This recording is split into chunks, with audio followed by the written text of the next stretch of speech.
আজ বিধানসভা থেকে মমতাপন্থী তৃণমূল কংগ্রেসের বিধায়ক কুণাল ঘোষকে বিধানসভা থেকে টেনে হিচড়ে বের করে দিল।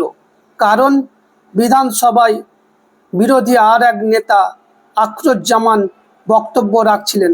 সেই সময় তার সঙ্গে তীব্র বাকবিতণ্ডা ও হাতাহাতি পরিস্থিতি তৈরি হয়।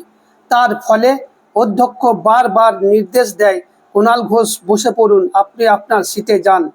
কুণাল ঘোষ অধ্যক্ষের কথা না শোনায় তাকে মার্শাল দিয়ে টেনে হিজড়িয়ে বিধানসভার বাইরে বের করে দেওয়া হয়। দেখুন সেই ছবি ভিডিও। আপনি যদি না বসেন তাহলে আমি বার করে দিব। কিন্তু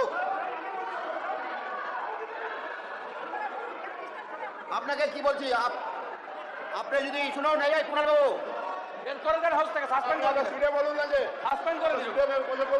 আপনি যদি না বাড়ান, আমি আবার বলছি আপনি যদি না বসেন আমি কিন্তু সাসপেন্ড করে দেবো আপনাকে। বার করে দিন তো, ওকে বার করে দিন একদম ইমিডিয়েটলি বার করে দিন, ওকে বার করে দিন। কোনো কথা শুনবেন?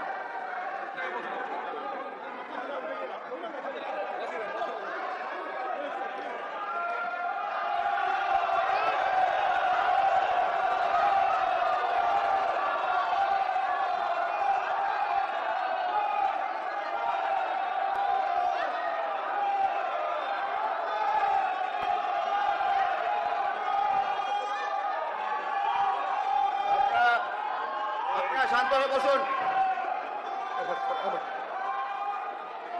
ধন্যবাদ মাননীয় স্পিকার স্যার, আমার টাইমের দিকে একটু লক্ষ্য